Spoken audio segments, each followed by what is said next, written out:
Hello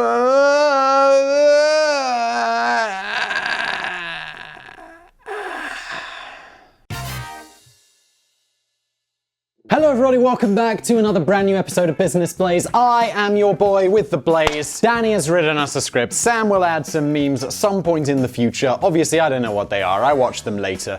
It's how videos work because, you know, time is linear.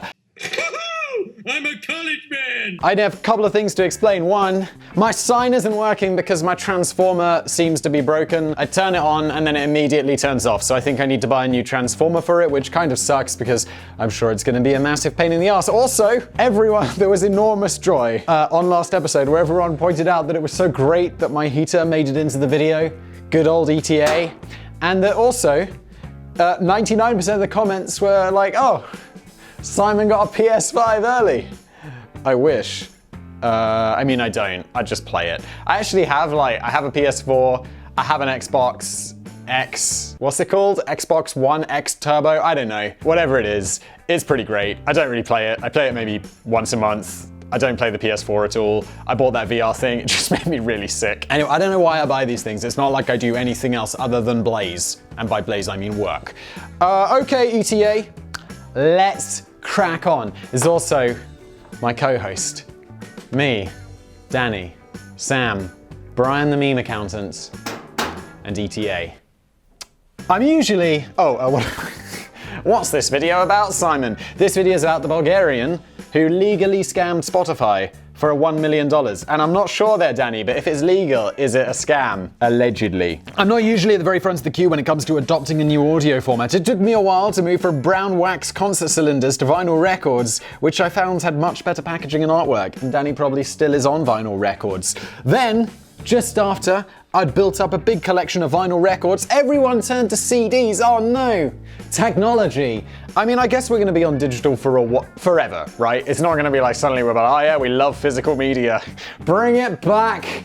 Make physical media great again. Let's not do that. In more recent years, I've just about got my head around the idea of sorting my music collection digitally on iTunes when it was discontinued because everybody else was streaming now. Oh my god, I remember that. Like sorting my giant my giant legally acquired music library into all of the relevant folders.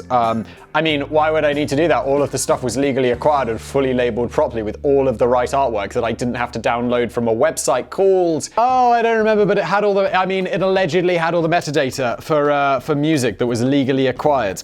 In more recent years, is there statute of limitations on that? I mean, not that I'd need to know about it. I've not really got into Spotify yet, but give me another 4 or 5 years and I might just learn to embrace it. Probably around the exact same time that everyone gets into virtual reality music and biometric media. Danny, sometimes I wonder about, you know, you have an absolute knack for making things up, but I mean, I just have a feeling like biometric media. If you're like blockchain biometric media, someone's going to give you $1 million to make a business around that. I dabble with Spotify from time to time. Simon will give me access to Siri and Danny, we talked about this! You can't say but he thoughtfully provided me with one of those Google Mini Hub things so I can request a bit of music in the background while I write. And count yourself bloody lucky! My neighbors can definitely hear me when I shout like that. It's a little bit concerning. The last video I published, it won't be the one you saw before this, but people were trying to break into my office. I mean, they're just doing walls, but it sounds like they are drilling through the walls. Free with me to have Spotify premium subscription at $10 a month, so I can't ask Google to play specific songs through the tiny crap speaker. Instead, I'll say something like, Google play Born Free by Matt Monroe, and instead I'll get Chain of Fools by Aretha Franklin. I don't know, I don't think I know either of those songs. But sometimes I think it's just mocking me. I guess there's a joke there that I don't get because I basically have no cultural knowledge, and I'm just totally okay with that. But I don't think Spotify really needs either mine or Simon's money. The Swedish music and media streaming platform first launched in 2006, now boasts over 286 million users. They also just licensed Joe Rogan's podcast for a few years for $100 million. So I guess they're doing okay. And now so is Joe Rogan. And quite remarkably, for a platform offering a freemium service with ads and restrictions and a massive 130 million of those users have been paying for the premium service, helping Spotify pull in over $6 billion worth of annual revenue, which is a lot of money. And also, the reason everyone pays for Spotify is because the free version sucks. It's like every song is like, hey, have you considered signing up for Spotify Premium? And it's like, oh, for fuck's sake. Eventually, you just have to. I mean, either do that or you just However, they may need to keep a closer eye on where exactly all this money ends up, and a recording artist on the lower rung of the ladder will huff and puff that it's certainly not in their bloody pockets. In one particular case from 2017, about $1 million worth of Spotify's revenue is reported to have gone into the pockets of a scammer from Bulgaria. But is it really a scam if he didn't break a single law while doing it? The platform dishes out somewhere close to 70% of its total distributable riches to the rights holders of the tracks getting played. Just to be clear, they're not paying the artists directly. They're paying the people who own the rights to the music, which is often the record label, the music publisher, or Paul McCartney. Yeah, we talked about that before, although then Paul McCartney got pissed off because Michael Jackson bought the rights to the Beatles song, and he thought they'd let Paul use them. He was like, "F you, Paul, pay me." I mean, and we also discussed Paul McCartney has somehow stumbled his way to being rich because he seems to have been a pretty actively terrible businessman throughout his life. The artists will naturally have their own agreements in place with the rights holders and will receive their share accordingly, but this has nothing to do with Spotify. And as we all know from the Macklemore song, Macklemore? How do you say that guy's name? I do like his music. It's like, and me and Ryan are left with 7% to split. And it's like, yeah, they don't get much. It's widely reported that Spotify, this is why I feel quite grateful for not having, I was once with a multi-channel network, which was the biggest mistake of my life, and if you're thinking about multi-channel networks, fuck those guys. They absolutely blow. I was with one that will remain nameless because allegedly they were really big, but someone will definitely mention them in the comments. If anyone's a fellow YouTuber, you will know this piece of company, and it's like, do not sign up with them. It's widely reported that Spotify pays rights holders the average of something like 0.004 cents per single stream. So basically half a cent per stream. This might be technically true, but it's not a very insightful way to look at what's really going on. Unlike sales of CDs or downloads, there's no flat fee involved here. This is more of a calculation that's been made after money has already been paid out. Instead, Spotify uses a pro-rata model, in which it pools together the money that it intends to distribute, the 70% or so of the company's total revenue, and then pays out based on the rights holder's share of all songs streamed on the service each month. What I'm getting from all of this is that if you've got 100% of the money, 70% is going to the artist, but really the person who owns the music, so the label or whatever, and then, I don't know, the 7% or whatever from that Macklemore song goes to the artist. So really, you're getting 70% of 70%, and it's I don't know.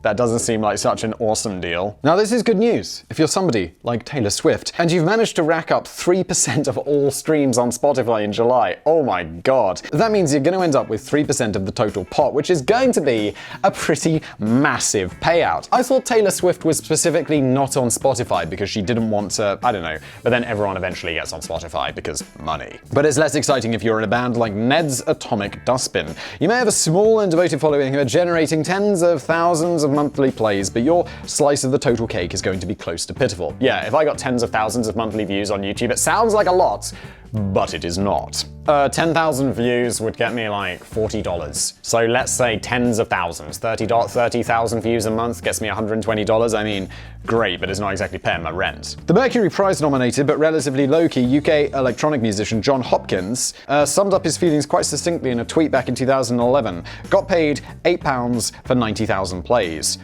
Spotify. That is low. Even some of the biggest and most acclaimed artists on the planet, such as Tom York and from Radiohead, and funnily enough, Taylor Swift, didn't initially seem very keen on Spotify and argued that the platform didn't fairly compensate artists for their work. I don't know. I'm people watch YouTube, and I'm oh, it's pretty, I feel pretty well compensated. In the early days, both of these artists pulled their entire back catalogs from the platform, with Tom York declaring, as musicians, we need to fight this Spotify thing.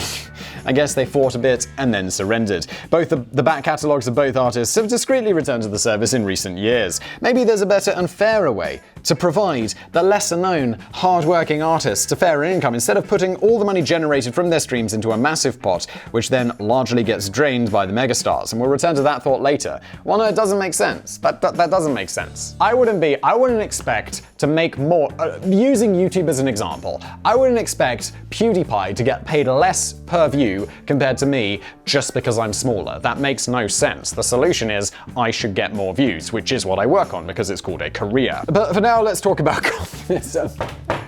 Danny, why? It's called Business Place. But let's talk about communism. No, sorry, that's the wrong script. Oh, Danny, I was getting all excited about getting to call everyone comrades and like that. Let's instead turn our attention to two particular playlists from 2017. Oh my god, are we talking about a Bulgarian man who scammed Spotify, or are we talking about a history of Spotify? I don't even know anymore. Why do you watch this? Turn it off. I'm sorry to disappoint you. I disappoint myself. Danny disappoints me. And Sam has to sit through this. At first glance, both are quite unremarkable. One of them was called Soulful Music, while the other was equally imaginatively titled Music from the Heart. Each list contained about 500 songs which were linked to a rights holder in Bulgaria who looked poised to receive maybe a few cents in royalties from occasional streams of all these deeply obscure tracks that nobody in the world had ever heard of. There was certainly no sign of Jump in My Car by David Hasselhoff, #MeToo, Treat Your Mother Right by Mr. T, or I Am a Cider Drinker by The Wurzels. Danny, what is going on? I didn't even know, A, that Mr. T wrote music, and I Am a Cider Drinker? What the f*** is this? Although, I remember there was a comedy tape or whatever that my friends passed around when we were teenagers, and it had like an advert for Dickens cider. So it's like a cider called Dickens, which sounds like, you know, a legitimate cider company like Dickens. We make cider. It sounds like very West Country and but also, if you say it Dickens cider, it sounds like Dickens cider. And this is the perfect time for the He-Man meme.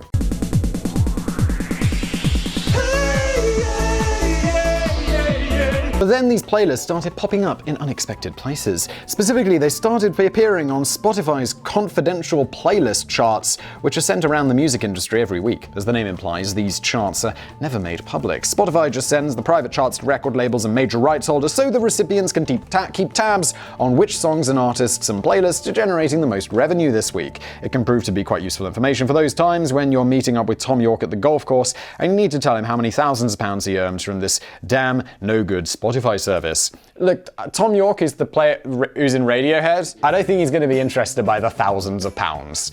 He's Tom York from Radiohead. If he's not getting £1 million from Spotify, he's probably going to be annoyed. And this I feel is how... Is it Tom York from Radiohead? I don't even know. Yeah, he's the guy who sings like this.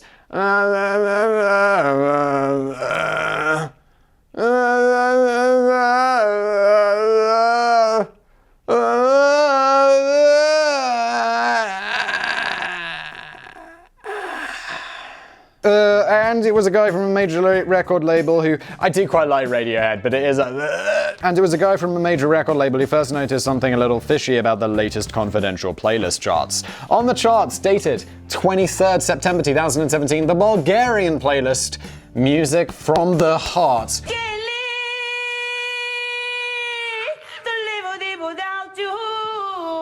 reached number 84 on Spotify's confidential global list and number 22 on its separate US-only chart. Well, it's not really that confidential if they're like, yeah, this is the exact position it appeared in the chart. I'm not sure Spotify knows what confidential means. Meanwhile, the other Bulgarian playlist, Soulful Music, was performing even better.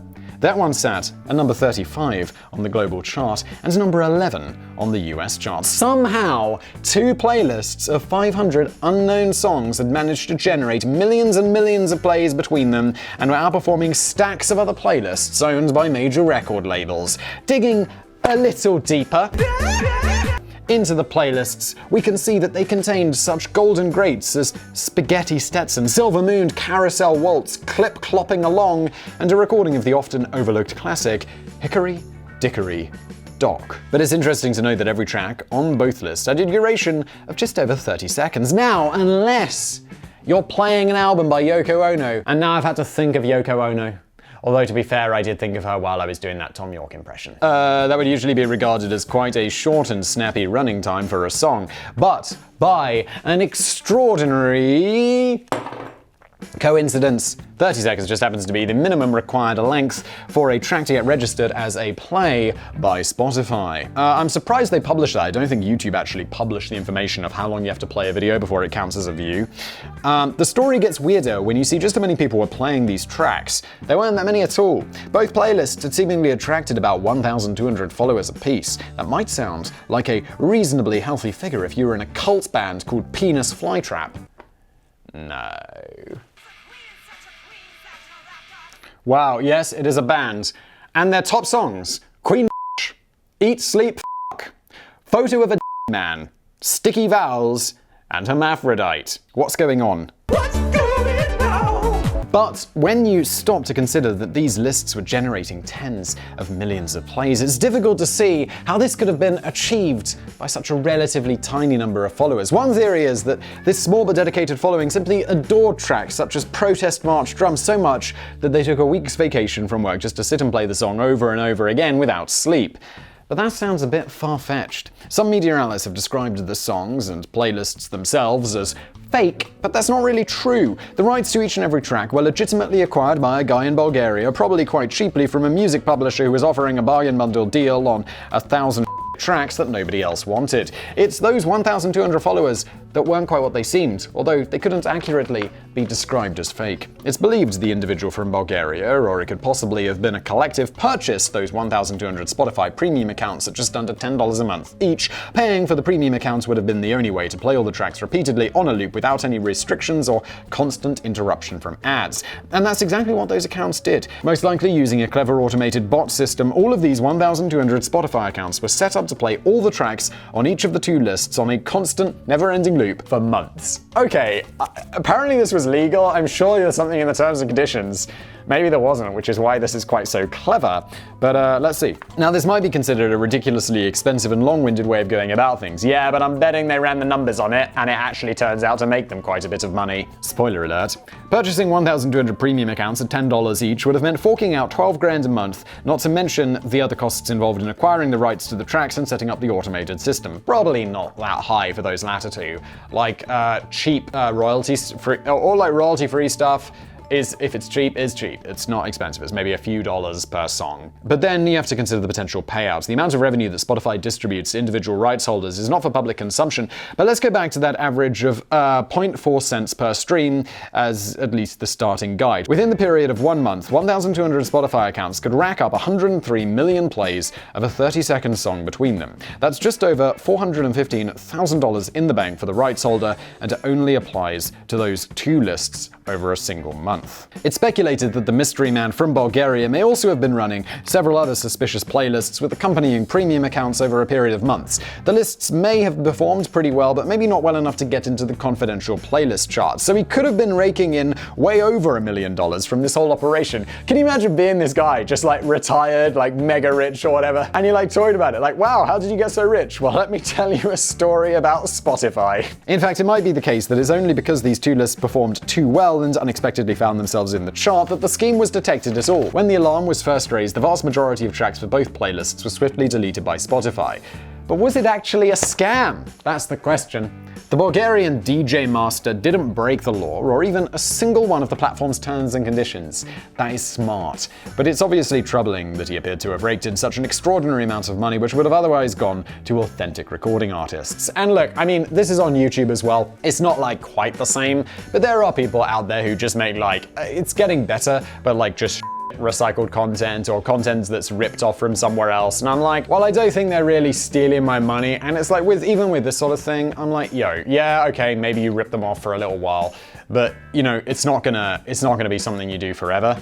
And I'm kind of like, if you make good stuff, I'd rather be like a successful recording artist making music than some guy just scamming the system. I'd much rather make successful videos than work out some way to rip YouTube off. Maybe that's just because I'm not a horrible person. Spotify has remained quite tight-lipped about the whole embarrassing affair, other than to offer vague assurances that it is now improving methods of detection and removal. But how many more rogue playlists and accounts could still be out there, operating at a less ambitious level and hiding under the radar by lurking outside of the playlist charts? And is there any way of shutting down these operations and getting Spotify's royalties flowing in the right direction? Well, one, I'm just going to guess that it's not going to be that hard for them to detect it. Also, just introduce something in the terms and conditions, because then either you don't have to pay it out as Spotify to the people who are ripping it off, or if you do pay it out, you can then claw back those losses via a lawsuit. In Bulgaria, that might be tricky. I don't know anything about Bulgaria, but I'm always like, you know, that's going to be a lot harder. Well, if Spotify dropped their current pro-rata model, it could potentially kill two moles with one hammer by eliminating the problem with rogue accounts and offering smaller artists a fairer cut of the cake. Many music industry insiders have long campaigned for Spotify and other streaming services to adopt a user-centric model in which the money you spend every month on your premium account goes directly to the artists you play. So they're not doing it like that. I misunderstood before. So if I don't listen to any of Taylor Swift, Of course, because it's not like I'm paying individually per track. Maybe I use more than my $10, maybe I use less. If I use less, it all just goes into the botanist divvy. Actually, that makes a lot of sense. I'm a college man! Yeah, if I'm just listening to one song or like one artist over and over again, then I think that person deserves to get more. Like, I don't listen to Taylor Swift, but I am going to paying for her music.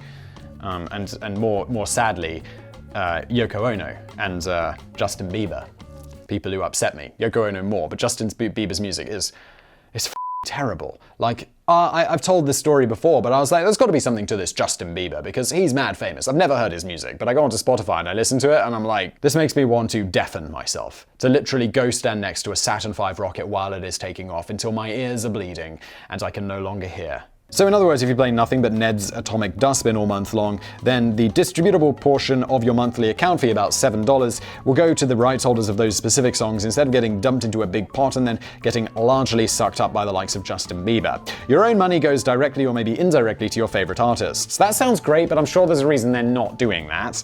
The other great thing about this concept is that it would instantly kill off any rogue premium accounts and playlists, because it would suddenly become impossible to get out more than you put in. Critics of the idea suggest that implementing a user-centric model would prove to be hideously expensive to set up and maintain, and could potentially result in a drop of total revenue generated. There'd also be the risk of higher-profile artists getting the face on when they see their own mild drop in royalties and deciding to pull their albums from the platform, although they'd be a bit dickish if they did.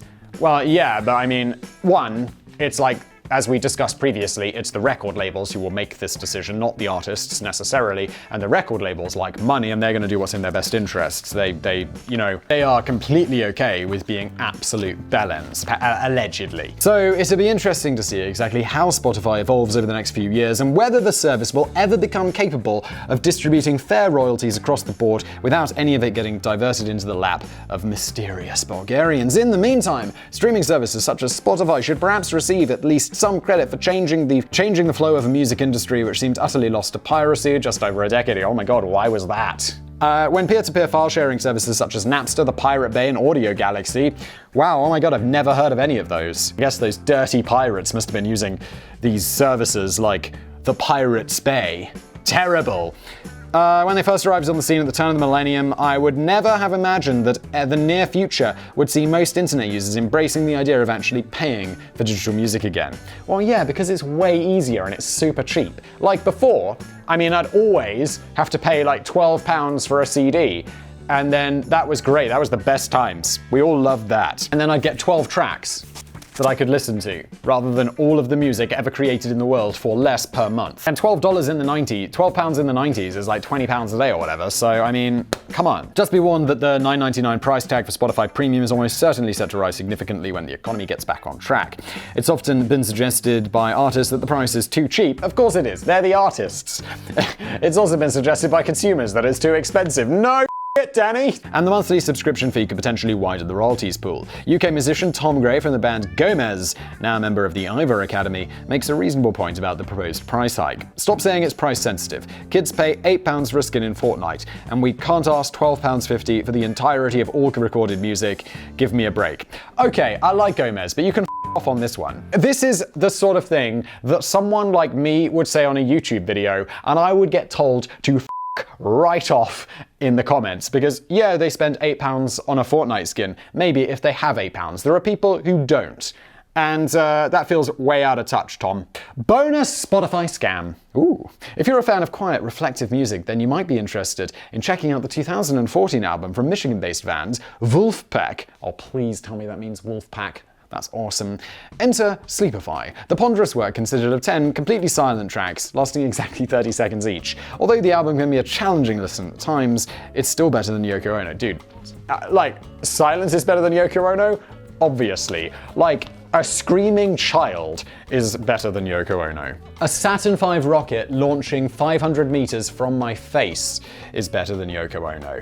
The album was actually created to help raise funds for the band's forthcoming admission free. The band asked their army of fans to stream the whole album continuously during the night when they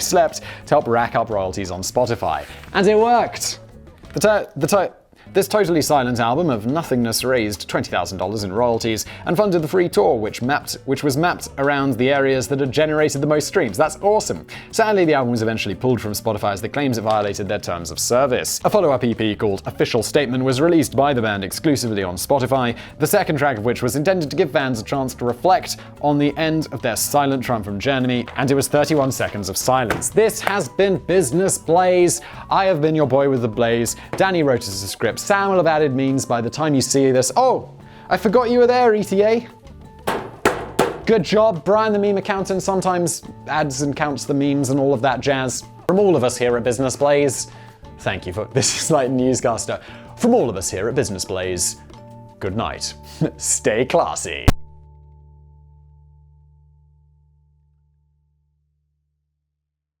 They are completely okay with being absolute bellends.